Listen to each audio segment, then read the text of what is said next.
కుర్చీని మడత మిగతారేమో మొహం పగిలిపోద్ది. మా ఊర్లో మోడల్ అంటారా బాబు? స్టాకింగ్ అంటే మాకు తెలుసులే. ఇన్వెస్ట్ చేసాం, డబ్బులు పెట్టే మొత్తం పోయాయి. నువ్వు నాకు నేర్పించుకో.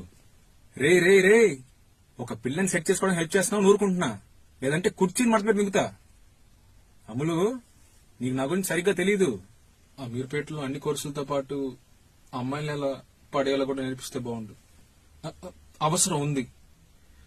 ఇదిగో విను, నీకు లూజ్ మోషన్స్ నీళ్లుగా వస్తున్నాయా అంటే అది అవ్వ అడగమంది. రేపటి నుంచి పొద్దునే లేవు, మన ఇద్దరం జాగింగ్కి వెళ్ళాలి. 50 km/h. ఒరే, అదే కదరా మేము నీకు అప్పటి నుంచి చెప్పేది. కళ్ళల్లో నీళ్ళు వస్తున్నాయేట్రా? రే, నువ్వు కల్ట్లో కొత్తగా జాయిన్ అయ్యావు, ఎక్స్ట్రా చేయకు. నాకు కండలు అవసరం లేదు. నా నోటి మాటలకే నువ్వు మటర్ అయిపోతావు. అది గుడ్డి, ఇంటికెళ్ళి స్నాప్చాట్ లో మెసేజ్ చేసి నీకు మెయింటైన్ అయింది. సర్లే ఆపేసా, నాకుంది ఒక్కటే. నువ్వు ఇందాక ప్రపోజ్ చేసినప్పుడు నేను సరిగ్గా ఎంజాయ్ చేయలేకపోయా. నా కోసం ఇంకోసారి ప్రాపర్ గా చెప్పొచ్చుగా.